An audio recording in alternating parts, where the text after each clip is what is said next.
this a bit of history. It is! Out with the shot, and it's there! And he's got to go to Middlesbrough and get something. And I'll tell you, honestly, I will love it if we do that. Love it. You can't win anything with kids.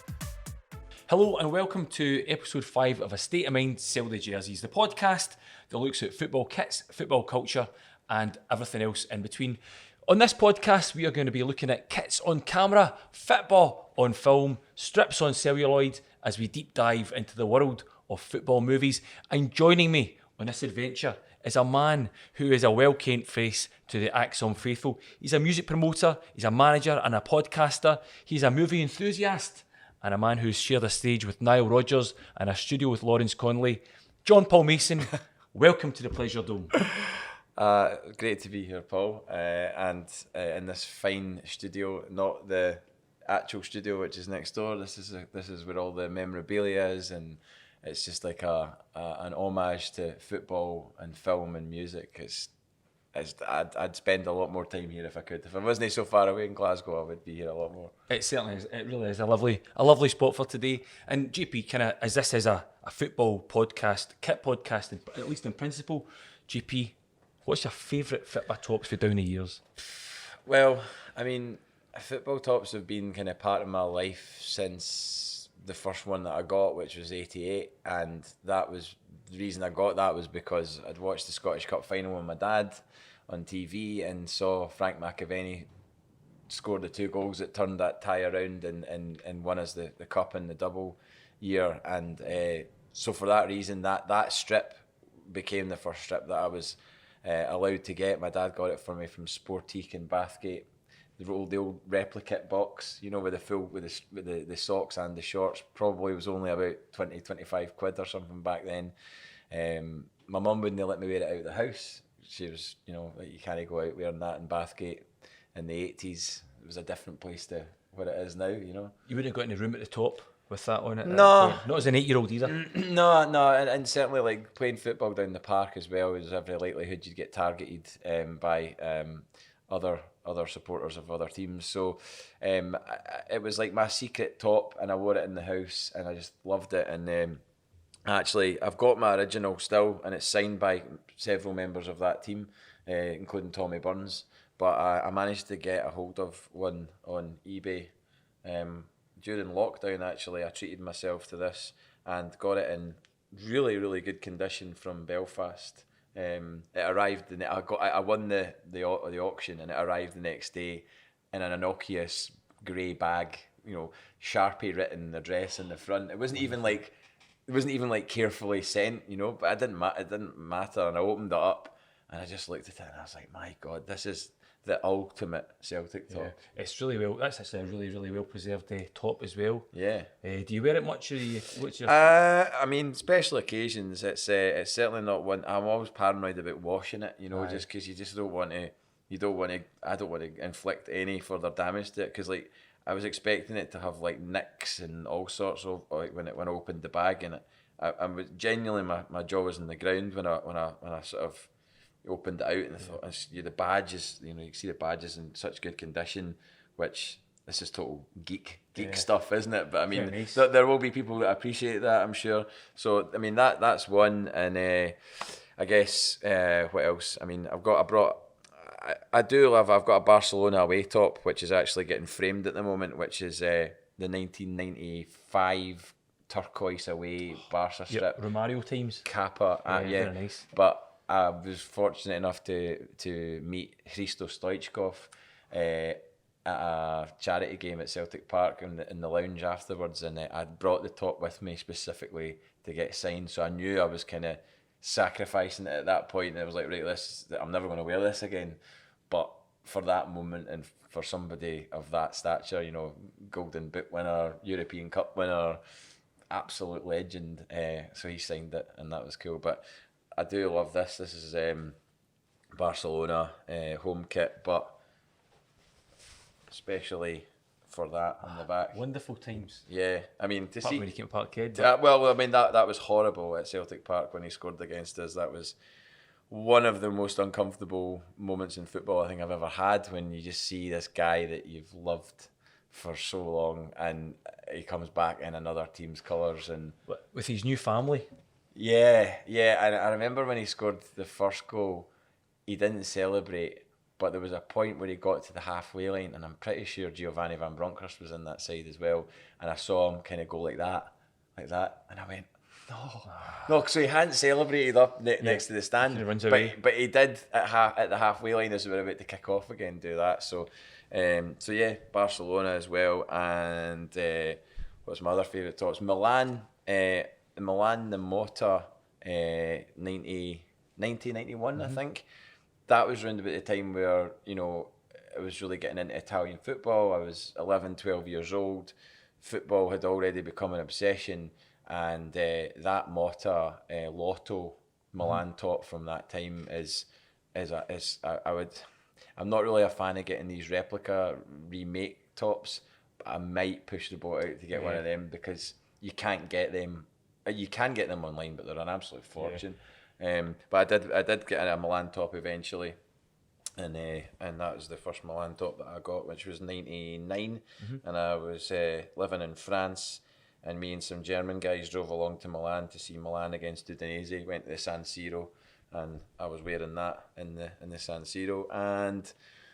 And Scotland top, my first Scotland top, 1990. Tiny GP in that. A very tiny GP, yeah. And my mum had sort of put my name on the collar just for when I went to school camp in Aberfoyle. Loved that with the sort of bubble badge, the SFA badge. It's held up well over the years. It's still got the SFA on the sleeve as well. But again, you know, international times. Completely overawed when I was in, the Largs training complex. Yeah. I went there with my dad to do a boating course when I must have been 11 or 12, and we were in the canteen and we met the Scotland squad. It was just me, my dad, and the Scotland squad, and so I met like Paul McStay, Gordon Strachan, Willie Miller, Mojo. He was probably there, but I definitely didn't meet him. But I met. And I spoke like a wee guy going up to like the canteen to get served food with a tray like you would at school, but like the Scotland squad are like next to me. It was absolutely amazing. I've got autographs on a wee like form somewhere. I need to find it. It's in a book somewhere, but I've got autographs of that squad at that time. It was obviously Andy Roxburgh, and it was ahead of them going to Euro '92. Right, okay. They were training there, so yeah, that's and then other one would be Man United. Man United, I became a big fan. I was born in Manchester, but we moved up to Scotland when I was only like two and a bit. But because I was from Manchester, I had that affinity. And then I watched the Cup Winners' Cup final in '91. Mark Hughes scored, and the Adidas home top of that time, Sharp.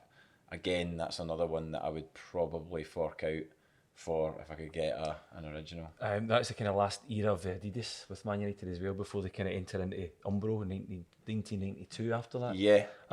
Two classics. The away top is also a belter. Oh, that is time. it the white one? Yeah, the white one, and there's the blue as well with the... it's gorgeous. Yeah, it was just a special time for football strips, really, and they go for a fortune nowadays on eBay for a reason, because they're sought after. Do you know what I mean? So, that would be my favoured tops overall. Awesome. Well, today we're going to look at football tops in the world of movies, and kind of, I suppose, in this episode we're going to be seeing ways that some fictional teams, some real teams, how goalkeepers have been portrayed in these movies. Do we kind of live up to the reputation that all Scottish goalkeepers are terrible as a result? But of course, these are going to be looking at some of the fictional teams and players that have held a place in our hearts. GP, American movies. They've got the Bull Durhams, they've got the Field of Dreams, Space Jam, Rocky. But in terms of football, it's never really translated well. Why do you think this is? I mean, they don't really have a grounding in football, and have been away at Arbroath on a Tuesday night and have that kind of familiarity with the sort of grassroots of the game. anytime football's been in America, from what I know, and we were talking about the Aztecs and stuff earlier on, it's just like it's always been very, as things tend to be in America, quite sort of showbiz and bombast, and all sort of all singing, all dancing. There's not any grey skies or pie and bovril or freezing on a terrace or whatever. It's still, it seems to be all sunshine and yeah, that kind of glamour really. So that's going to reflect in any films that they try to make about the subject. You don't get gritty football films. You just get kind of pizzazz and showbiz, and that's fine. It's just it's for us who have experienced football at a sort of lower level. The idea of that is a bit far fetched, and they don't seem to be able to capture it. And obviously, there's been a few attempts at it. Yeah. It's almost as if the drama of 90 minutes doesn't translate into a script form, where you can't recreate that tension, you can't recreate that feelings of excitement whenever your team score. Yeah. And on paper, you can blow up the Pentagon on Independence Day, but you can't recreate a good cold night in Arbroath authentically. In this episode, we're going to look through the lens at football movies and TV series, discussing players that have made the crossover between acting and vice versa, some of the clubs and their kits, guilty pleasures indeed, in some cases, JP, and an appreciation of those who have laced up their boots for teams such as Shadwell Town, Kilnockie FC, the Hurricanes, Glipton Grasshoppers, and the Damned United. So, historically, we're going to look a wee bit at the start of this, and football films kind of kicked off around 1911 with a movie called Harry the Footballer, looking at the idea of bringing movies as something that's a new genre, also as something that's a popular pastime in the world of football. But it's not really until about 1939 when there's a movie called The Arsenal Stadium Mystery. Have you heard of this film, JP? No. Well, it's going to take everything. It's one of the first feature films that bring football in, a central element to the plot. However, the film is set in a murder mystery, as the title suggests, the Arsenal Stadium in Highbury, London. The backdrop is a friendly match between Arsenal and a team called the Trojans. One of the Trojans players drops dead in the middle of the game when it's been revealed he's been poisoned. I mean, that's elaborate. Well, it's got to happen somehow. Suspicion falls on his teammates as well as his former mistress. The film features several Arsenal players and members of staff. And actually, interestingly enough, it looks at how football was filmed when it is a match that was filmed between Arsenal and Brentford. And it was actually the last match of the 1938-1939 season before the outbreak of war. Bit of mixing the real deal plus stage shoots. It's kind of hard to even work back in those days. Yeah, it reminded me of in Jaws, where they obviously were cutting between things that were filmed on the ocean and things that weren't filmed on the ocean, like the scene where Dreyfus and Schneider go to the boat when they go under the water. That was filmed in some sort of large pool or a sound stage or whatever, and that's what they did with the clips when you see when it cuts to the referee going down to the guy on the ground. Obviously that's not a real game, but I think even like having the idea of a football match, there's drama, but we need something more. We need murder. We need somebody to get killed in this. A murder mystery with some football happening on the side. It's the fact that the commentators know or seem to know straight away that something really serious is happening. It's like you would think you wouldn't know that. I mean, a guy going like that wouldn't suddenly cause commentators to go. Yeah, we've had that obviously in recent times. There's been serious things on the pitch. Yeah. But in the terms of this being used in the world of football and mystery, I suppose it kind of works together. No, for sure. I know this is a film close to your heart, JP, and we're going to go a bit more gritty realism. We're going to go a bit more Scottish. It's a movie that involves the running of a football team. It's a movie that involves a player returning to Scotland after years at Arsenal, which we spoke about there. It features Robert Duvall, Michael Keaton, and a certain Ali McCoist. It's a shot at glory.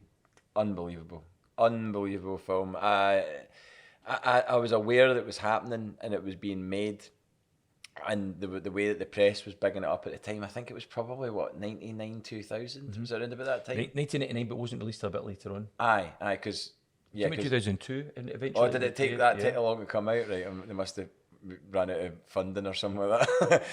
But I remember at the time there was so much like coverage of it in the newspapers. It was like, Robert Duvall, and Robert Duvall came to Scotland, and he pictured outside Ibrox, like holding a flag or something like that. He was holding a scarf, scarf. that said "Keep Ulster Protestant." I don't think he knew. I don't think he knew what was on the scarf. I think he was told to hold this scarf, Robert, and he was holding it up, thinking it was just a Rangers scarf. He said Jimmy Johnson was his favourite player, but Rangers were his team. Oh, did he actually come out with Yeah, that he line? said that, yeah. Right, I didn't know that. I knew that he had a big thing for Jinky, and he met Jinky, I'm Yeah, sure, he and did. like they had like pattern and stuff. But that was a weird one because it was genuinely getting hyped up to be like this blockbuster, but like it was, people were excited about it, and I was just excited about it because I thought it was. I love Robert Duvall because of his role in Days of Thunder with Tom Cruise, where he's like, if you remember the scene where he's talking to the car as he's doing it up, and he's just like, "We're gonna shave you down. We're gonna make you a winning machine," and all that. It's just so funny. Like his character in that film is amazing, and then you see him in A Shot of Glory. Yeah. And it's completely different. I've got no sound on this, so we can play this just now as we're chatting. But let's have a look and see a shot at glory. Robert Duvall, as you know, is the manager. Alan McCoist is a former Celtic striker, Jackie McQuillan, who when he comes back, he's welcomed into the team. Not a bad squad. yeah, Diddy Agat's in there, and Andy Smith. Owen Coyle as well. Owen Coyle, yeah. But I think when he looks at them, it's as if they're a kind of rag bag tag of players that aren't really fit to lace his boots. But and also what I love about this movie is you've got Andy Gray, right? So Andy Gray and Rob McLean, is the commentary double team, or what a double act. Andy Gray here putting in a few MacGuffins as he implements some important key elements to the script. But let's say we take a look here at McCoist in his Celtic glory, Jackie McQuillan. What a random thing to make him an ex-Celtic player. I mean, that's a green Rangers strip that they've put him in. They've just colourised it. It looks a bit like your Adidas equipment effort that you made for Celtic back as a wee boy. Aye, it's not far off it, yeah, but it's just so strange that they decided to flip his whole career and make him an ex-Celtic player. Like, why? This is a tremendous wee bit of nonsense from Duvall here as he welcomes the other team. Let's have a watch this. Watch as he welcomes them off the pitch. John Martin, the former Airdrie goalkeeper, in goals, letting a blunder in. Now, a lot of goalkeeping errors happen in movies, and it's kind of difficult to recreate the physics of being a goalkeeper. But certainly when he's getting nutmegged here, and wonderful to have Robert Duvall raging in the sidelines, but even better when it comes to his half-time dressing room rant. Oh my God, it's so great. What do you feel like? McQuillan, watch this, this is fantastic. He just launches a chair and a bottle of water at McQuillan. It's so good. In terms of like, this is not a bad squad. They get to the cup final. There's no league games played in between. Everything's all centred upon the cup. They're going to move Kilnockie to Dublin. That's what's going to happen. It's not happened anywhere else. Celtic and Rangers have been trying to get into England for years. No, but that was a story at one point to do with Celtic. Oh no, were they not going to buy Wimbledon and move Wimbledon to Dublin? That was about 1998 or so, wasn't so it? they've obviously nicked that storyline. Taking it from there. You got Owen Coyle, Andy Smith, Peter Heatherstone. He's in it as well. Craig McEwen, Kenny Black. Ex-Hearts is in it as well. And Airdrie. Rangers team at this point who they meet in the final. No spoilers though. Features Ali Maxwell, Derek Ferguson, who are genuine Rangers players, but a pre-Celtic Didier Agat. Oh, that's right. He played for Rangers, isn't it? That's right. Yeah. Was he at Dundee at the time, maybe, or Raith Rovers? Raith Rovers, I think he was at this point. But it's a wonderful movie. What's your own thoughts? Because I know you've discussed it in the past. I just think it's just brilliant. The fact that Michael Keaton's in it as well. Like, I mean, I love Michael Keaton. He's my favourite Batman. The '89 Batman film is, for me, the only Batman film. And I put that even above Christian Bale's, Dark Knight and all that. I mean, I know that's lauded and everything, but so to have Michael Keaton playing he's like is he the chairman? He's the chairman. He's the chairman. He's the American chairman that took an interest in a third division Scottish team. It's so stupid, and with absolutely no real potential. And he's like, "Come on, Gordon, we're gonna win the cup. We're gonna do it." Like, and you're just like, no, this would never ever happen. And then Robert Duvall has kind of ingested so many different types of Scottish accent. Sometimes Ned, sometimes old man, sometimes just regular, and his accent never his accent and his vocabulary never stays consistent throughout the film. It's all over the place. There's a scene in particular at the dinner table where I've no idea where he's got that patter from. It's almost like he's gone off piste on the script and he's just like improvising. In fact, I wouldn't be surprised if he had. I just love it. I just love it was the fact that it was like such a bizarre meeting of worlds of like Scottish football, Robert Duvall, you know. I mean, I think he's an Oscar-winning actor. Yeah. like, which makes it even more crazy. And then Ali McCoist as an ex-Celtic player. I mean, you and I probably couldn't have come up with a more bizarre concept for a film. I don't think. And it's another team for Owen Coyle I've played for. Yeah. Also, talking about geography, the geography, the whole of Scotland is very, very sort of patchy in it because McQuillan gets from Kilnockie to the Gorbals super fast as well. Cracking Umbro Kilnockie kit, kind of sort of standard right out the catalogue. Yeah. Dark maroon, blue. Yeah. Nationwide sponsor. Yeah. I quite like it. I think it works quite nicely in this one. I know, it definitely. They got that bit spot on anyway. Like the look of it was right, and the final was at Ibrox, wasn't it? It's Ibrox with Rangers in the final as well. Aye, and so which wouldn't happen because you wouldn't play a final at the club that you wouldn't play a final at the stadium of the club that you're playing. It would be in a neutral venue. Yep. So they got that wrong. Yeah, well, it's a good bit of escapism. It's on YouTube to check out. Is it on YouTube? Yes, it's on YouTube. Sure I have it on DVD. Genuinely have it on DVD. A worn out DVD version. What's your own thoughts on footballers as actors or footballers in movies? Like you've got, for instance, Michael Owen, who popped up in Hero to Zero. Then you've got Bobby Pettit being chased by zombies. Vinnie Jones in Lock, Stock. Wait, Bobby Pettit being chased by zombies? He's an extra in World War Z. Is it? Yeah. Of course. There's a video of him running down George Square and the guy a builder shouting, "Bobby Pettit!"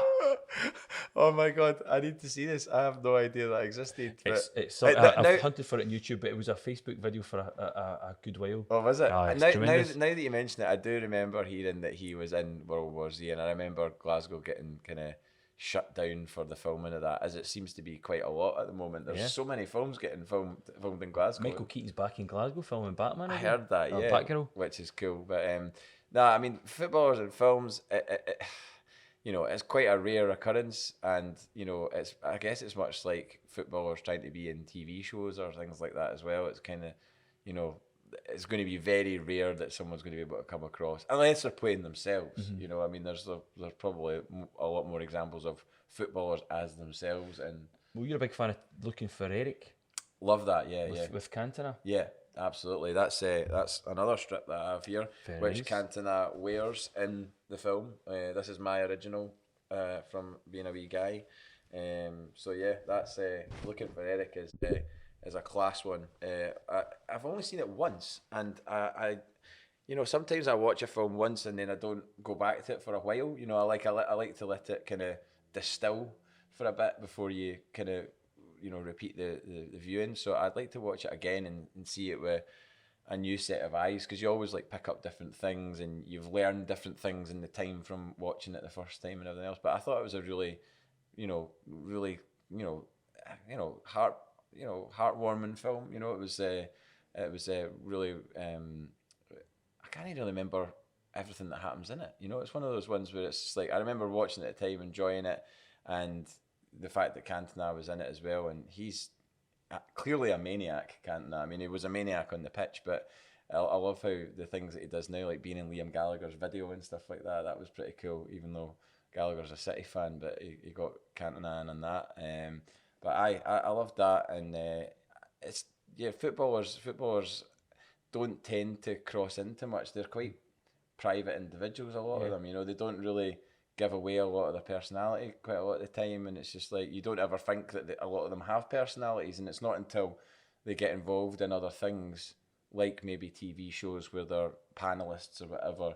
I mean, some of the panellists in Scotland leave a lot to be desired. Yeah, I think those days you had maybe a question of sport you could go on after the game, or you could be a panellist on TV. Yeah. But not really thinking about moving into the world of movies. Frank LaBeouf, he's in a lot of films as well these days. Is he? Yeah, his family are a lot of actors and actresses in Ah, his right. family. That's cool. He's entered that. One of my favourite movies. I mean, you've also then got that kind of border between footballers or actors portraying footballers. Where's your kind of line in there?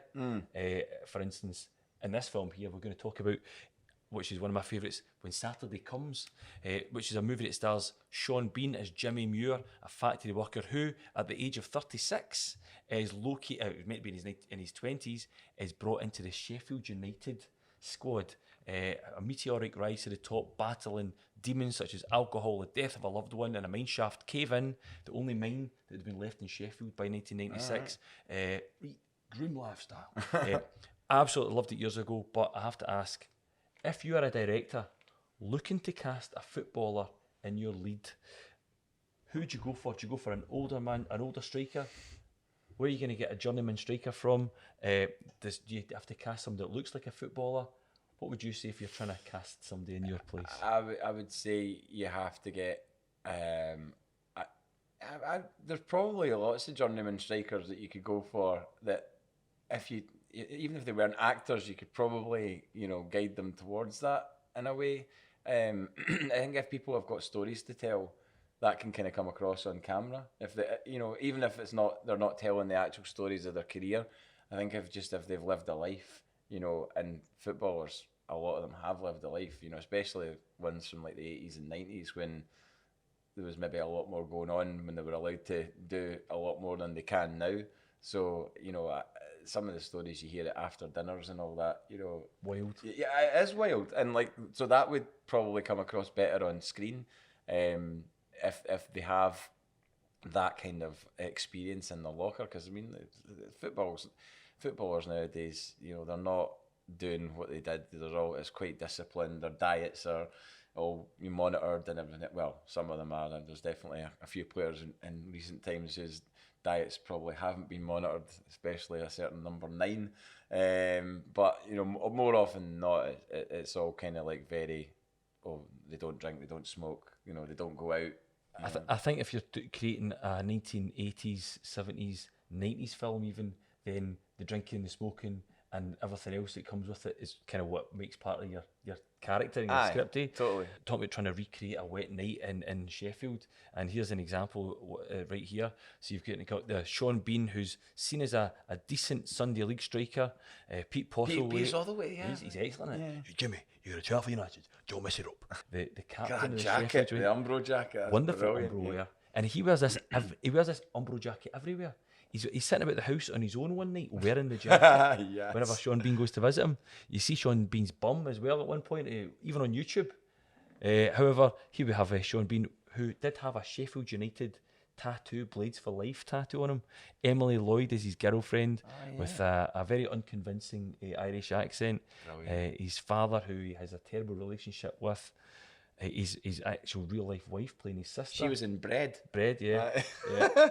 Aveline. Yeah. Gotta get up. Oh, what a programme. You so But much then. one thing I point out whenever it comes to the match against Manchester United, if you look at the back of the Man United kits, what's odd about the strip numbers on these is that they're black. All right, it would have been yellow. Yellow. Aye. So when you see the real action, as it cuts between staged, it suddenly jumps to yellow numbers. All right, yeah. I saw a picture of Sean Bean recently wearing like a Celtic centenary. That's That looks right. like Trainspotting, that scene there. Like just the colouring of the film. It looks like it's obviously almost the same year, isn't it? It's like 96. So Yeah. just the way the colouring of the colours of what they're wearing. That's Mel still in there. That sure is. But Sean, there's a picture of Sean Bean where it looks like he was taking out the rubbish or arriving home with shopping or something like that, and he's got a yellow Celtic centenary. Is that The a away real? top, that's a real photo. Sean Bean in that picture looks like he's turning up at your house to watch a cup final with you. Aye. You know what I mean? Yeah, with a Bag of cans. And aye. he's a Celtic But it top looks on. really rough and like just. It's. I mean, I was like looking at it, going, "Is that a Photoshop or is that a real picture?" Yeah. But it is a real picture. Pretty real, yeah. I'm sure it is. Wow. In the modern era, there's movies such as Goal, which is the story of a Mexican immigrant who, through good luck and fortune and skill, ends up with a move to Newcastle United. Unlike When Saturday Comes, this does feature several real footballers, including Zinedine Zidane, Raul, Alan Shearer, David Beckham, and Mike Ashley. who pops up at one point. I think it's nice to see a cameo every so often. But also there's features cut scenes in this one too, from Liverpool versus Newcastle, and quite a good punch sound effect whenever Alan Shearer whacks into, or Gerrard throws an elbow into Alan Shearer, which they've inserted in the movie. Dish, dish, Amazing. noise. Zinedine Zidane, Portrait of Zidane is a favourite film of yours. Oh yeah. I mean that. I'm really gutted that I didn't go to they did a live performance of it, as in played live along with it. You get that? No. It was down at some venue. I think it was next to the Clyde or something like that. I've got a feeling I've seen pictures with the water in the background, but it was an outdoor gig, big giant screen, and they showed it. And I don't know where I was at the time, but I mean, if they did it again, I would move heaven and earth to go and see it, because it would just be really cool to see them playing it live along with maybe they'll do it on an anniversary or something. But I actually texted Martin Bullock from the band, the drummer, and I was like, here, how I'm going on a podcast thing about football strips. I was like, how did that come about? Like, with how did you end up doing the soundtrack to the film? And he said that he met Douglas Cameron was it Douglas Cameron, the director of the film, at Optimal, which is a fine club night in Glasgow and elsewhere, and they became pals or whatever. And then I think he told them that he was thinking about doing this film, and he said, I think your music would work really well, and they were like, nah, no way. And then he invited them round to his studio, and he showed them some footage of the film, but with their music on top of it, and they were like, that does kind of work. And then he asked them if they would, score it for him, and that's it came about. It's amazing. So, yeah, amazing. I think as football movies have changed and become much more a genre to do with documentaries, that the kind of people gravitate to them more so than movies nowadays. Yeah, but that's one that's kind of almost like an art house film, isn't it? Oh, I mean, it's. I remember thinking, how will that work? Like when I heard the concept of it, I was like, how will that work? Will that be any good? And then I saw it, and I was like, oh my god, this is absolutely unbelievable. I mean, it's Real Madrid. It's not a club that I have much fondness for. I have been to the Bernabeu. I went a couple of years ago. When I was on tour, we went to see Real Madrid against Leganes, and they won like 5 or 6-0 or something like that. And it was a cool stadium to go and see. But Zidane was just unbelievable. Like one of the greatest players of all time, surely. And that's just really cool to see that film. I mean, I don't know. I'd like to know. I've never read any of his comments about it to see what he thinks of it, because it's not as if I very much doubt he's a Mogwai fan. Maybe he is now, but it'd be interesting to see how he feels about the fact that film was documented like that, and that game was documented like that, and does he ever watch it? Like, just at home and stick on his own film. It's pretty cool. It's unique as well. I mean, it's never happened before. It might never happen again. Where a film is done that way.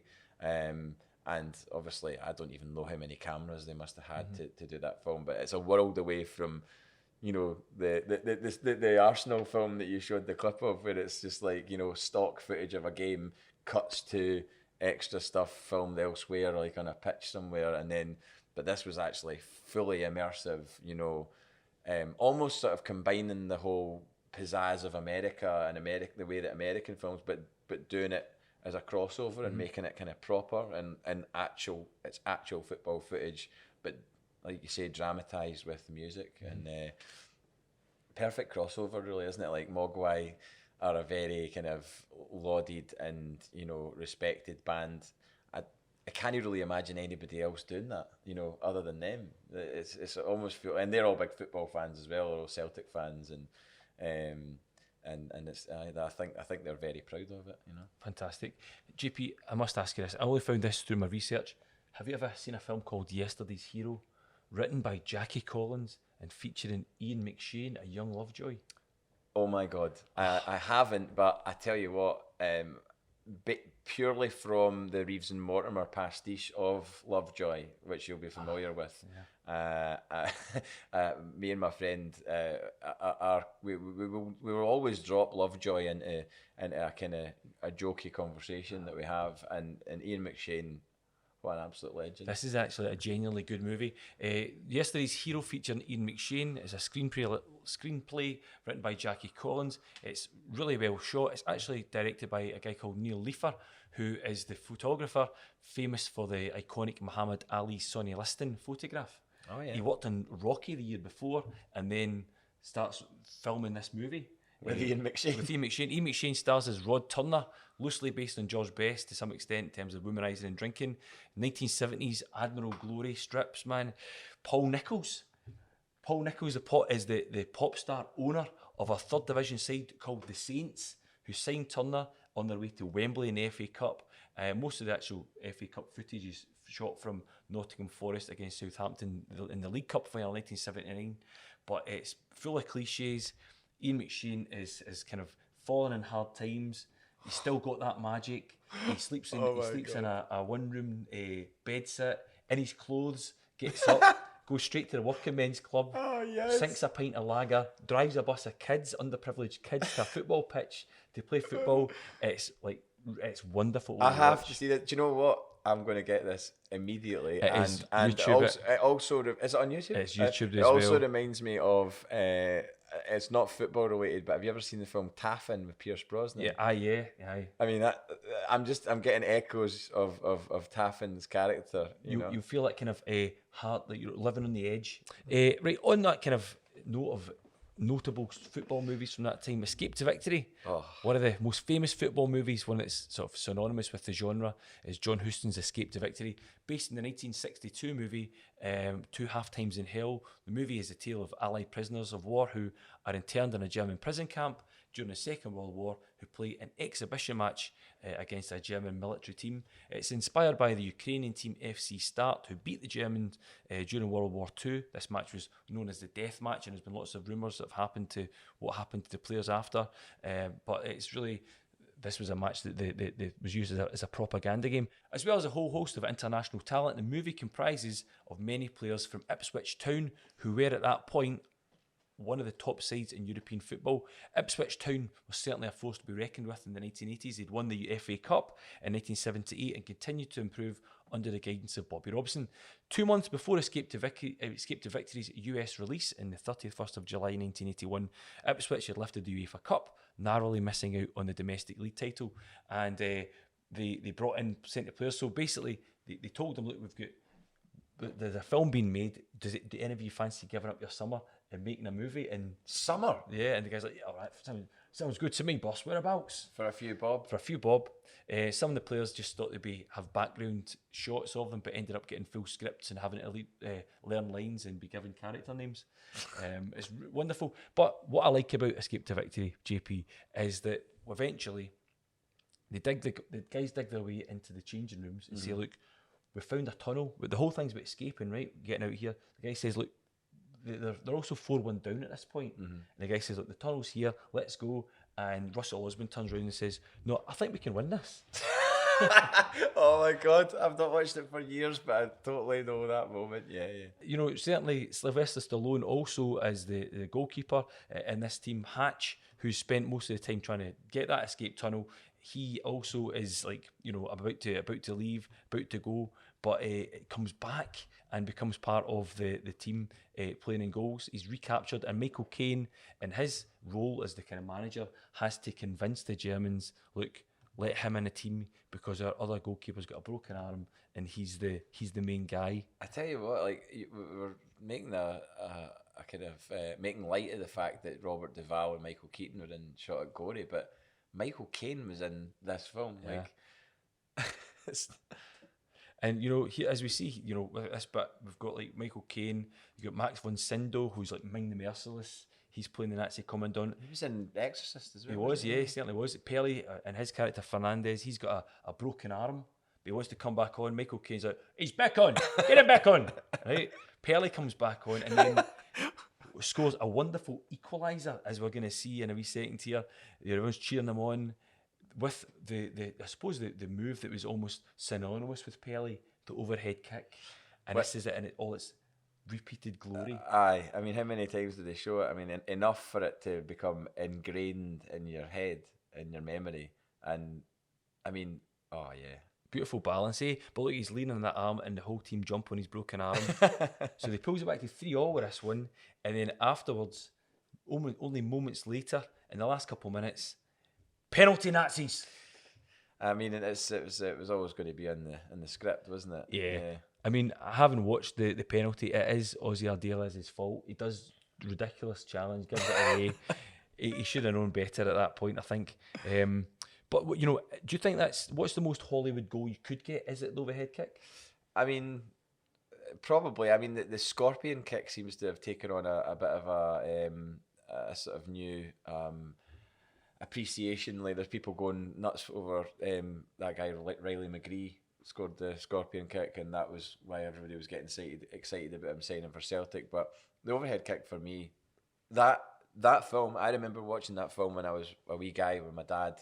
It would be on the telly. I mean, what year was it released? 79. 79, so year I was born, right? But that would be always on the telly in the 80s. 81. It became 81. Sorry, my mistake. Oh, 81, right. Yeah. So always on the telly when I was a wee guy, usually on a Saturday afternoon. And I must have watched it with my dad a good few times. And that overhead kick, and obviously because Sylvester Stallone was in it, I was already obsessed with Rocky as a wee guy. I had a Rocky poster on my wall. So the fact that Sylvester Stallone's in this film about football, Michael Caine I probably didn't have much knowledge of. I knew sort of who Pele was. I knew Pele was a great player, but you know, I maybe didn't have the knowledge that I have now of Pele, like knowing what he did and what he was responsible for, you know, World Cups, etc. But that overhead kick, that was the beginning of my obsession with overhead kicks. And weirdly enough, this top, the aforementioned Mo Johnston, scored an overhead kick for Scotland in this top against, now it's either, I don't think it was France, I think it was against Cyprus. It was in a qualifier, and it was 1989, and it was when Celtic were being linked with him. And I remember being so excited that this guy that scored an overhead kick for Scotland was going to sign for Celtic. I didn't know he'd already been a Celtic player. But the next thing you see him getting paraded with the top, with Billy McNeil and everyone else, and I'm like, oh my God, that's the guy who scored the overhead kick. And it goes back to Pele scoring an overhead kick. And I just associated everything overhead kick-wise with Pele in that film. Yeah, it's phenomenal. That also, that he's paraded in that centenary year kit as well. That's what he comes out in. Mojo, not Pele. Oh, yeah. But, yeah, it's shocking times. Because that was the home strip at the time. Yeah, there's drama for you. Definitely. Ironically, Sylvester Stallone, who would star in the arm wrestling movie Over the Top, was actually beaten in an arm wrestling competition by Ipswich Town's Kevin Beattie. And of course, that's just, by the way, Over the Top fight. What a film. Kerry Funk, Sylvester Stallone. Oh my God, it's so good when he takes the kid in and makes the kid. His kid, or it is his kid, isn't it? And he makes him like arm wrestle the guy in the arcade. It was so good, that scene. It's ridiculous. It's absolutely ridiculous. Just like, over the top, kid, over the top. What I like as well about in Escape to Victory is that Sylvester Stallone, who goes on to save the penalty, wanted to score the goal and didn't understand why, as a goalkeeper, you don't go score the goals. But I would have liked it if Michael Caine had said to him, right, you're up for the corners now, pal, eh? What, Sylvester? Up you come. What did you say his name was? Hatch? Hatch. Aye, right, Hatch. Hatch, up for the corners. Okay, boys, maybe we can score a goal. Well, I mean, that was a moment where Sylvester Stallone was wanting the glory. Do you know the Sylvester Stallone Beverly Hills Cop story? No, I don't. I'll tell you that. Sylvester Stallone was originally supposed to be Axel Foley in Beverly Hills Cop. He was down to do the film. It was all arranged. Everything was going to, you know, it went to, I think it actually maybe even started doing like pre-production and filming and stuff like that. And then the directors bumped into Eddie Murphy in a parking lot in Hollywood. And they were aware of him as a stand-up comedian and everything else. And they had like this sort of 5-10 minute interaction with him. And they walked off and the two of them went to each other, by the way, he would be really good as Axel Foley in this film. And like, well, we could make it a bit more comedic. And no one's really done that before, like made like a comedic cop film. And they called Sylvester Stallone in for a meeting. And Sylvester Stallone had kind of co-written the whole screenplay and like the idea, the plot and everything. And they went, look, Sly, we've met Eddie Murphy. We think he's far better for this than you. Like, no offense and anything like that. And Sylvester Stallone was like, yeah, I think you're right. I think you're right. I think this will work better. And he said, but it needs to be a different film. And he said to them, I'm fine with you carrying on with this Beverly Hills Cop thing. He says, but I want to take the storyline and I want to make my own film. Cobra. Ah. So Cobra is what Beverly Hills Cop could have been. Oh, fantastic. That's a great fact. There you go. Moving away from the world of Beverly Hills and the world of Cobra and cops and I suppose escaped from prisoner of war camps to Cumbernauld. Now, talking about actors playing goalkeepers, also released in 1981 and A Million Miles Away in the new town of Cumbernauld, one of your favourites, a movie that transcends football into teenage angst, Gregory's Girl.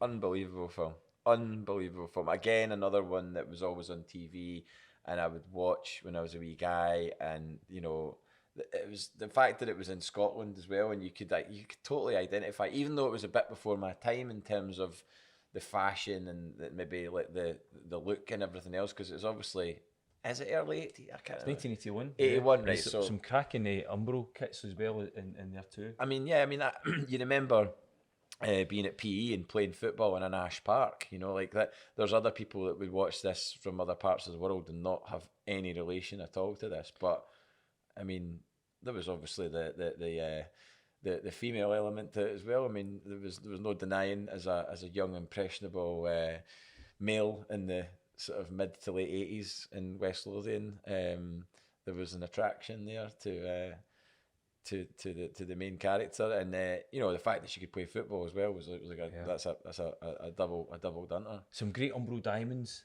on display in the goalkeeping tops, but also in this excellent Man City-esque stock level football strips that you always used to see in like your local sports shop. Yeah. Like you would see them and you'd be like, they're really cool, but you wouldn't ever want them because they didn't have your badge on them. Like, but looking back now, I would take a lot of this stuff in a heartbeat. You know, like if you could get that, like the originals.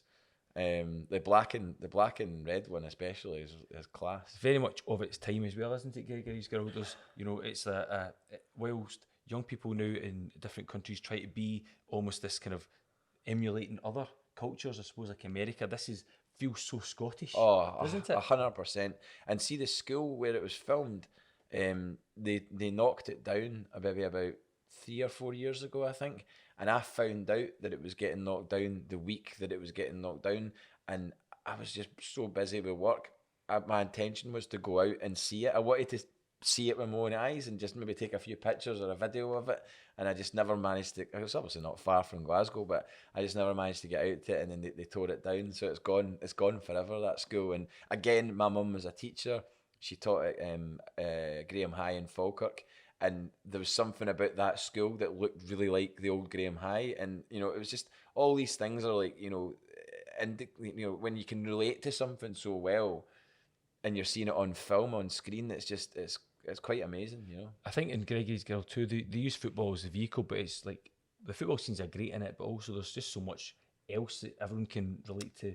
It's coming of age. Yeah, it's grown up. It's like a Scottish John Hughes film. Yeah, you know, very much. It's really got that kind of Breakfast Club element to it, you know, where it just feels like you can really relate to the feelings of the characters and all that. And even though maybe the acting's not that great, you know, by some of the sort of co-stars. I mean, John Gordon Sinclair is a good actor, I think. Claire Brogan went on bigger things as well. Yeah, of course. Altered Images. Yeah, I actually know people that are playing in her live band now. Really? Yeah. Tino, the drummer, guy with like long red hair, he plays with Altered Images, and there's a girl, Charlotte, I think, the bass player. She's played with a bunch of bands in Glasgow, so it's quite a tenuous link to Claire Grogan, but that's awesome. Yeah, my wife actually knows her sister. All right. Talking about reluctant goalkeepers, this is one of my favourite scenes and classic football kits as well. 1969's Kess. Oh yeah. This is just an epitome of 69. A goalkeeper who doesn't want to be there. Wee boy, it's a terrible time, but the PE teacher and his wonderful Man United kit, you know. And then of course you have another reluctant goalkeeper back home in Scotland when we look at the scene from Irvin Welsh's works. Mm-hmm. Now, in Irvin Welsh's novels, there's such a huge Hibs element that happens, but certainly in Trainspotting, poor Spud doesn't want to be in goals at all, but one man you want in your team, Franco Begbie. Oh, I mean, there you go. That halving the guy from the back. I mean, an absolute maniac if ever there was one. The pub that's in Trainspotting is just down from my flat, and still has the sort of balcony where he chucks the pint. It's been many different names since it was Crosslands, but it's there. And there's the Acid House as well, the Grant and Star Cause, Spall kits, beautiful Sunday League stuff. I mean, unbelievable. I would if I could get a hold of a replica of the Grant and Star kit, I would wear it with pride. I love that film so much. It's mental. The 3 different parts are so bizarre. Like, obviously you've got the Grant and Star Cause where I can't remember all the names of the actors. Like, I mean, Paul John Dykes knows one of the guys that was in the film. I can't remember his name. Simon Weir. And there's Bob Coyle, who is the character. He's struggling on that pitch, and then there's Kev, the mad Hibs fan that I suppose is his best friend, but also his nemesis, I suppose. He doesn't find out this until he's been reincarnated as a fly. I know. He was reincarnated as a fly. I mean, imagine like telling that to somebody. Like, there's not a lot of people who have seen the Acid House, and it's a shame, like, because it didn't really get the same traction as Trainspotting, because it was so weird. But evidently as well, it's like they've tried to capitalise on Trainspotting's popularity at the time with like 3 great stories from the book. Soundtrack's amazing as well. The Gyres, yeah. Primal Scream, Oasis are on that soundtrack. Can't remember. It's a B-side from sort of Be Here Now era. I can't remember what song it is. That's going to annoy me. Do you remember the TV series Cracker? Oh yes. Yes. Do you remember the Robert Carlyle the scene featuring Robert Carlyle and Robbie Coltrane? LIVERP double LFC Liverpool Celtic.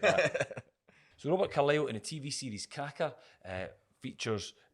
plays a psychopathic Liverpool fan, and we're under no illusions as to who Robbie Coltrane's character Fitz supports. I think back in the day, seeing this scene, like, there wasn't too much good stuff happening for Celtic in 1994, 93, 94 season. But apart from Dominic Diamond on Games Master, popping with a Celtic top on, you had Fitz and Cracker, like, yes! Aye, no, that's right, actually. Like, anything that was, like, kind of positive for Celtic at that time that was in the media was great. And if you had people like that, like flying the flag, Dominic Diamond, like you say, on Games Master, mad Celtic fan, I actually ended up out drinking with him one night in around about 2004. Went to see the Stills. I met him on the way out of Celtic Park against Dundee United, and then we were just chatting, and I was like wee guying him basically, and then I says, I'm going to a gig tonight, I'm going to see this band, the Stills, and he was like, I'm going to that gig as well. He was like, I want to see the support band, the Open. And I was like, oh, I've never heard of them. He went, oh, they're great. And then he was like, what are you doing now? I'm like, nothing. He was like, come for a drink with us. So I ended up going for a drink with him, his missus, who was pregnant, Phoebe, was pregnant at the time, and his mate, and the 3 of us got hammered and one didn't. And then we went to the old stereo on Woodland, and along the SWG3. Yeah. Went there, watched the Stills, great band, and he was right about the Open. They were great as well. Excellent. Good cop, I suppose. Would you class Fitz as a good cop? Aye, I mean, clearly. Who's the other guy in the scene? It's your man from Royal Family. Royal Family, Yep. Yeah. Aye. But what about bad cops? If you were a bad cop and you're playing a bad cop character, what team make you? Well now, it's funny you should say that. This film, my God, I've watched this many times, and this features Dougray Scott as a bad cop. As a bad cop, a bent and bad cop. He's a bent bad cop, but I mean, we've got it on here just now. His tactics, he's torturing these people with, trying to get a confession out of them. My goodness. I don't know what was Dougray's motivation behind this. Well, I mean, he this is fact. This isn't sort of speculation. He decided to make his character wear a Rangers top, a classic Rangers top, because he thought, how could I make this guy even more unlikable? I will make him a Rangers fan. Was he meant to be a Hearts fan or something at first, or? Maybe Hibs. I think it was suggested to him, "Oh, you're a Hibs fan. Do you want to wear a Hibs top?" And he went, "No, I don't want this character being associated with Hibs. He was like, well, I'll wear a Rangers top. It's like, oh my God. I mean, I love Dougray Scott for that, and also for Mission Impossible 2, one of my favourite films of all time. The quintessential Mission Impossible film. John Woo, as far as I'm concerned. It's up there. In the world of cops gone bad and good cops, we need to think about other movies, and we're going to into the world of hooligan films, and we'll enter into ID, Shadwell Army. Oh we my are God. Shadwell, the kennel is our place, Shadwell Army. never shall lose face. Oh my God. Most unlikable team I think I've ever come across in football genres. I completely forgot about this. I used to hire this out all the time. Me and my mates used to watch it. I mean, Shadwell Army, of course. ID. I've seen Shadwell Army, which is ID 2, which is not as good, but ID 1 is great. Oh God, yeah. No football gets played in it, but it's just, you see a lot of rucks, or a few rucks. Yeah. John Pertwee's a tremendous bad guy in it as well. Yeah. And it's a great 90s sort of, I suppose, it starts this, apart from Gary Oldman in The Firm, this is one of the films that's kind of synonymous with these football hooligan movies that kind of come out after. And is possibly responsible for Danny Dyer. Possibly. I mean, Danny's going to pop up in a second as right. well. But yeah, they're really ready. Here we go. Shadwell, they're right in, charging straight through. The Shadwell He kit, doesn't look that hard, does he? no, it doesn't look hard enough. He's too long for a hard man. And he attacks this guy who, I think with the red hair, used to pop up with things like Men Behaving Badly and all that sort of stuff, and Harry Enfield. But it's wonderful. And then Robert Carlyle again in 51st State. Oh, yeah. He's a Liverpool fan again, with a dodgy accent, almost on a par with Robert Duvall's. There's I've got that United. United top. Yeah. The Umbro down the sleeves, yeah. He decides to chuck a flare at these people and then run away. I think he's trying to get tickets for the Man United Liverpool game, which a lot of it settles on as well. A lot of the climax of this film settles on. In the acid house, we've got Coco. Oh, Coco Bryce. Who's transferred into the body of a child, a baby. A plastic child. Brilliant. I know. Brilliant. So weird, man. Because that's Spud. It's it's Ewan Bremner. Spud, yeah. Aye.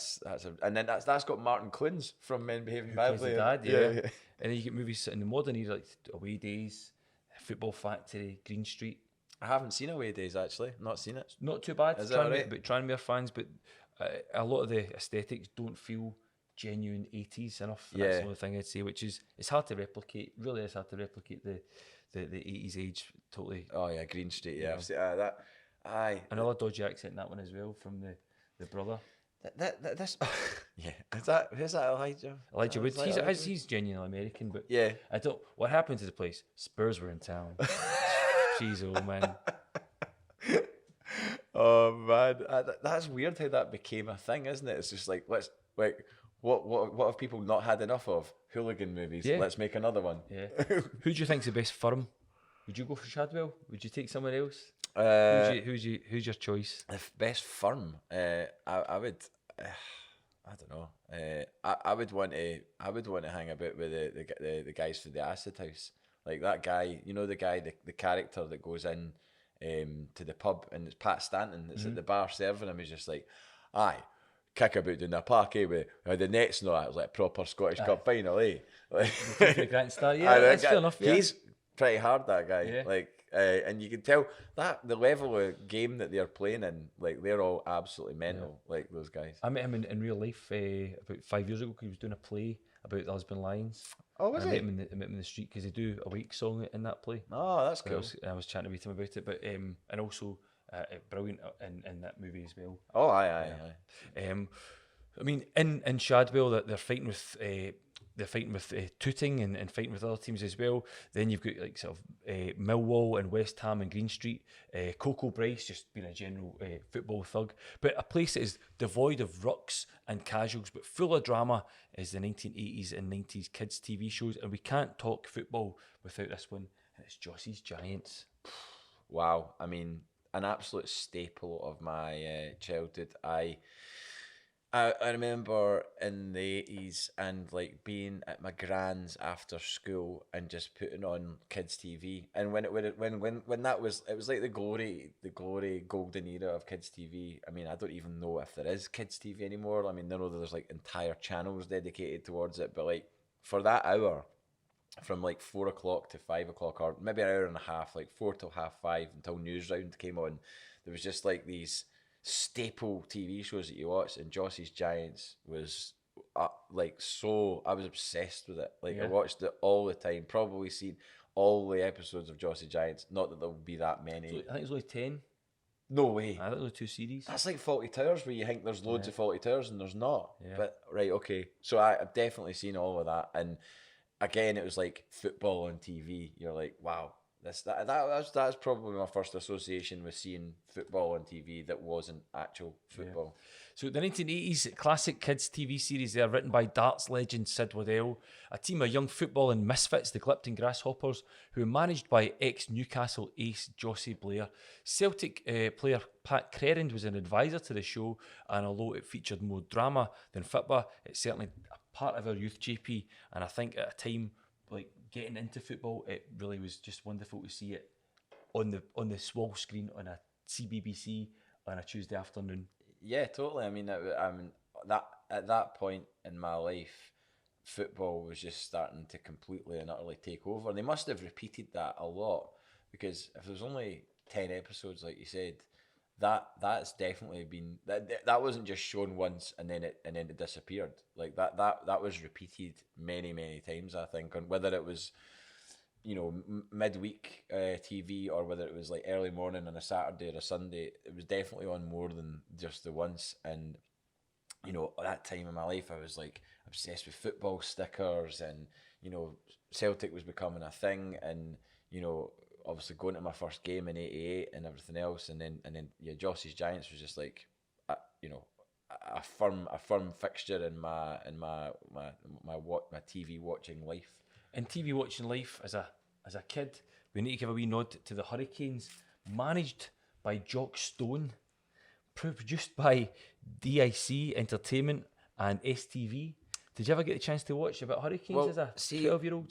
That was no. I think that was maybe at the point where I was starting to tune out of children's TV, because like I was 1993, I would have been 13 going on 14, and watching kids TV was probably not cool anymore. Like I still watch Neighbours and Home and Away religiously, but I don't think this isn't something that I remember it and I'm aware of it, but it's not something that I have any, you know, affection for or anything like that. One of the things I liked about the Hurricanes, one of the only reasons it was kind of in my knowledge was because the manager was called Jock Stone. Based on Jock Stein. Oh, that's cool. But if you think about how football goes in terms of commercialisation and international players coming to the one club, I suppose the Hurricanes does just that. They've got teams, when I was looking through some of the stuff in this, a bit of research, apart from the fantastic montage at the start, they've got episodes. My favourite episode is called The Great Defensive Wall of China. They've got Standish Rangers FC, who they play against, Inverfinnan Celtics, DC Milan. Wow. And a game that was invented for the Mega Drive and the SNES. Thinking about managers in the world of football and TV, The Damned United. Great Michael film. Sheen. Yeah, fantastic. Great film. Michael Sheen's apparently a really nice guy as well. Like, do you know Raymond Mead? Yes. The actor? No, Raymond Mead plays with Ocean Colour Scene. Oh yeah. Aye, and played with the Ronells back in the day, and also plays with Jerry Cinnamon as well. He did a documentary and asked Michael Sheen to narrate it, and he did it. Really? Yeah. And he was like really, and he came up for the premiere of it, and was just by all accounts like a really good guy. You know, like was just interested in the project and said yes to it, and aye. So, but I mean, Damn United, he's phenomenal. He's fantastic as Brian Clough. yeah. If you were to think about who would play, if there was to be a Celtic Lisbon fairy tale drama movie ever made, who would be Jock Stein? Tony Haggerty of Celtic State of Mind. He's been likened to him on a few of the shows. Excellent. I don't know. That's a tough one. I'm trying to think. I'm trying to go through. You know, because I wouldn't want it to be an American actor putting on a Scottish accent. Because Brian Cox or something like that, maybe.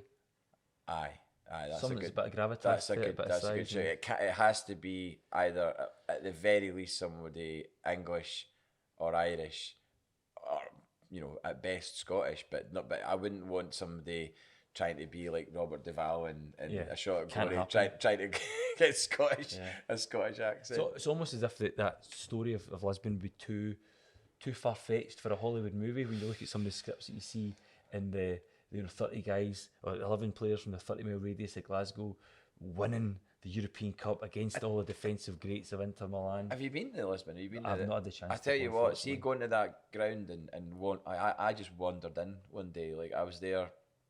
Twilight Sad played in a festival in Porto, and then me and a couple of my pals got a train to Lisbon and got an Airbnb and stayed in Lisbon for 3 days. And I said to them, we were out for lunch, and I was like, "Look, I'm going to the Estadio Nacional. There's no way I don't know if I'll ever be back here. I hope I am, but I'm going to go out." And they were like, "No, well, we'll see you later then." And I went, "You're not going to come with me?" All of them are football fans, but not Celtic fans. But like, even the fact that they were football fans, I thought they would come with me, and they didn't. So I made my way out myself, and I just had a Celtic top on and just wandered in the back gate. Happened to be open because there was a TV crew taking down. There'd been some sort of amateur game, the cup final the day before. So there was a TV crew in taking down all their gear and everything. I just wandered in, like exchanged glances with a few people, nodded to them, and then the next thing I'm standing at the side of the pitch. I could have walked onto the pitch. I didn't want to disrespect, but I didn't want to take it too far by going onto the pitch, but I could have. But I just wandered around the ground. I phoned my dad, spoke to my dad, and I was like, "You'll never guess where I am," and I told him where I was, and he was just like, "That's absolutely amazing." Yeah. I'll tell you an amazing stag do. A friend of mine, his good friend, had a stag do in Lisbon, and the stag was, they played a game, Celtic versus Inter Milan. The Inter Milan team consisted of the non-Celtic fans and some locals. No way. 1960s style kits, both sides. Oh, what? They brought a European Cup on the plane with them. They got the changing rooms. They recreated photos of sitting the cups of tea and all that in the dressing room before the game. Oh my and they word. played, and Celtic won, and they lifted the European Cup in the stadium. Unbelievable. And Martin, Anton. see, like being there, it does feel like the set to a Hollywood film. Like, and I know you just mentioned that and saying, "Oh, you couldn't write it," but being there and walking around, it was a really sunny day when I was there, and I was just like, "This does feel like I'm on a movie set, like where something special was filmed." But in actual fact, it was something that happened. It's just incredible. Like it'll never not be an amazing thing to think about. Obviously, football documentaries are a different ball game, and there's many wonderful ones out there. Mike Bassett, England manager, does a wonderful pastiche of the famous Graham Taylor documentary, The Impossible Job, and a wee cameo from Pelly in that as well. And a half-time team talk that John Sitton does in A Club for a Fiver, or Peter Reid in the 1997 movie Premier Passions. TV series, they've got The Manageress in the 1980s, which was, for me, always the sign that I got up too late, I should be in my bed. But Sherry Lungy took control of a football team. Oh, yeah. But it was like, if that was on and I was downstairs, my dad was like, "Bed, I think it's I remember 10 that. o'clock, what are you doing down here?" I think I remember that. Harchester United in the 1990s and 2000 TV series, Dream Team on Sky Oh One, my God, yeah, of course. which was the series that launched 1,000 hostage negotiations, sex scandals, Big Ron Atkinson as manager, and it was eventually cancelled. Yeah, I mean that was it. That kind of felt like a reality TV show, didn't it? I know it wasn't, but it kind of felt like it was. And was when did you say that was? Like So early from 90s? 1997 to about 2007. It went for 10 years. I think actually, They yeah, strung that out 10 for years. 10 years. And do you know the Jesus. first time it was actually on subscription? You had to pay a separate subscription to watch it on top of your Sky bill. I mean, There's that's some nice kits that are about 400 quid on eBay now, because I was trying to get a couple for this. but Really? yeah, mental. Football fandom, I suppose, has always kind of existed alongside Hollywood movies and British movies. But what do you think is the movie that football fans are waiting for? in terms of. Script, storyline, what could we have that's not happened already? What does it need, this genre, to give a wee kick up the backside? I mean, it's kind of difficult to think about that, really, because I wouldn't want them to venture into anything like would I want them to try and remake Lisbon '67? Part of me does, but then part of me thinks, God, it's so sacred, it's so iconic. you just wouldn't want them to make a mess of it, you know, because there is that danger that could happen. I mean, that to me is the fairy tale story. There probably wouldn't be as much interest in a remake of the centenary season. Like, that would be weird. I really don't think that would you wouldn't get an hour and a half out of that. But you could with Lisbon. I think that I would not be surprised if at some point in the next 10 to 20 years somebody did a Lisbon. Something, or it's talked about for a long time but never happens. Yeah, I mean, just like you could see it happening, but like it's such a tricky thing to negotiate, you know, like you're dealing with something that is ingrained in people's lives, generational, as Ange Postecoglou said, that this is a generational club that's been passed down. So it's not only you're dealing with the people that remember Lisbon, you're dealing with the people whose, you know, sons and daughters, you know, have now had kids. So that's like three generations, maybe even four, I don't know. You've spoken a few minutes ago about Twilight Sad and their association as well with, like, you're going on tour. One band that we have to think about when it comes to football strips being used, Spinal Tap, and that iconic Shrewsbury Town top that is seen in the point whenever they're going through airport security. What a film. Again, that was something that I discovered through Monsters of Rock documentary that was on. Do you remember Arena? Yeah. There was a Monsters of Rock documentary about, like, Donington, and Spinal Tap, I think, played Donington that year as an actual band. And I remember thinking, who are these guys? And then somebody said years later, oh, they're Spinal Tap. And there's a film called This is Spinal Tap, and I got a hold of it, and I was like, oh my god, this is so good. Like, we used to watch it every time. Before the night I'd go on a tour, this is what I'd watch before, just for the crack. Yeah, it's just I just love the way, the surreal nature of their band. They've absolutely. I mean, the amount of times you're out and about and you're doing gigs and you reference Spinal Tap. You go, it's a bit of a Spinal Tap moment. Yeah. Like, we were in Madison Square Garden and we got lost in Madison Square Garden. Like, not to go on stage, but we just got lost and we're like, this is pure Spinal Tap, isn't it? Like, in Madison Square Garden, and we can't get our way back to the dressing room or whatever. I like the closeness to reality in this, because the reason that they chose the Shrewsbury Town was because the character's home place was in Milford, which was not too far away, so that's why Shrewsbury Town. I always thought for ages, why is it? Because it sounds quite like does it sound quintessentially British? Yeah. David St Hubbins in the team he's a Wolverhampton Wanderers fan. He's a Wolves nod, but Derek Small's there in his Shrewsbury Town kit.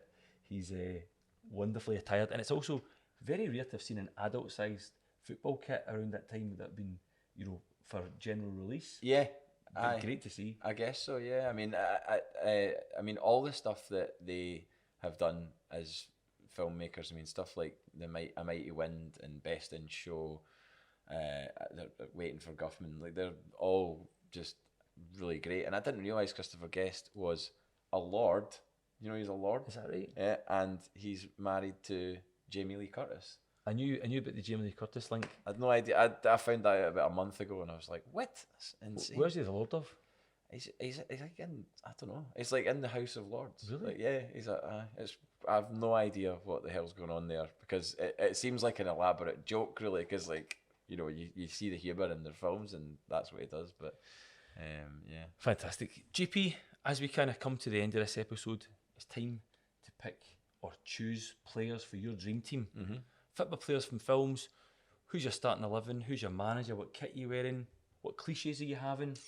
Fire away. Well, I would have to say, I mean, if you're talking about players from films or you can have both. You can have whatever you want. Yeah, I mean, I'm doing this from memory and not from a list, but I would have 100% Stallone in goals, just for the sheer absurd fact that he plays a goalkeeper in a film when he's also played Rambo and Rocky and Demolition Man and the Dad and Over the Top and many other not awful films, but, like, you know, not Oscar winning films, put it that way. So him in goals, 100%. I'd also have the aforementioned Begbie in, just for Needle, and to, you know, I'm sure he would be good in the dressing room.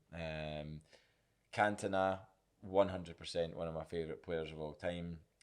Was obviously in Looking for Eric, and you know, music videos and stuff like that. But Cantona for me, when I was a wee guy, I had the collar up all the time, playing football in Bathgate Sports Centre on a Saturday morning. Cantona's in there. I'd put Zidane in for the Zidane film, for obvious reasons. Roman Riquelme, who was playing for playing for Villarreal when in that film, in the game that was filmed for the Zidane film.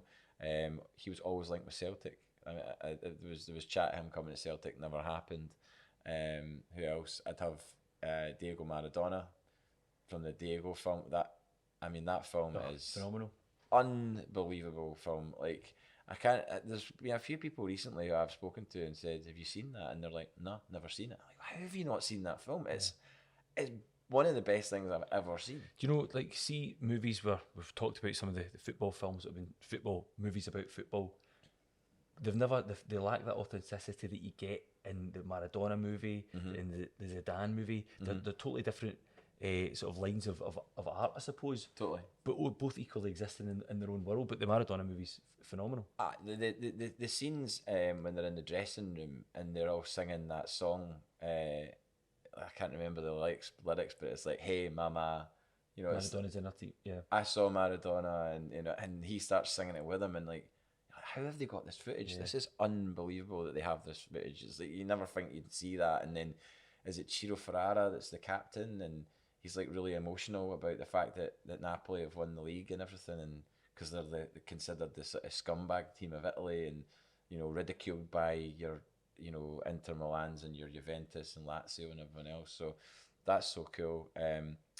I just purely for the Jossie's Giants patter, I looked him up recently. Ross Nelson, that was the star player in Jossie's Giants, and I remember being a wee guy and thinking, I want to be like him. He's like really brilliant at football.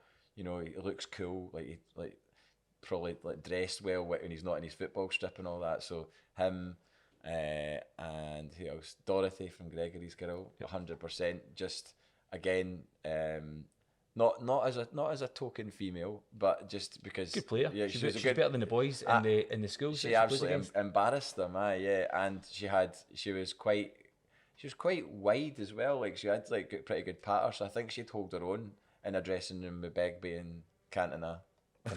And who else would I have? I'm trying to think. I can't remember who else I put in that list. That's a good sevens team at least. It's a good sevens team, and manager 100%. Purely for the banter, Robert Duvall.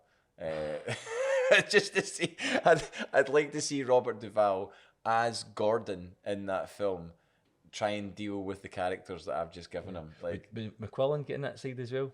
I'd put McQuillan in just for patter again. I mean, he's obviously McCoist, as McCoist was a great striker, and yeah, I would put him in as well.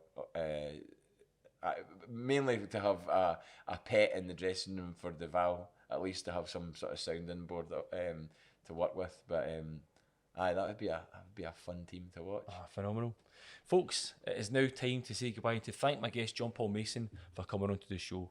Many thanks for watching. Thank you to Paul John Dykes, Kelvin Craig and Stuart Ray. If you've enjoyed the show, please leave a comment, give a like, or find us up on Facebook and on Instagram. Also, a subscription would be very much appreciated too. Sell the Jerseys is a production for A State of Mind Media. This has been a look at the world of football on film, and in the words of William McIlvanney, the story so far, the story continues. All the best. Thanks for watching. I've just seen the most insane goal I have ever seen on a football pitch.